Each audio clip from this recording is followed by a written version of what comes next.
Sandra here from Createinspain. Today my scal bite is concerning auto paste and other paste functions. I have a heart here.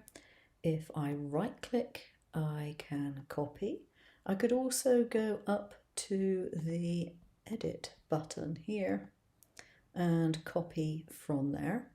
Okay, so copy that. Now I have different paste functions.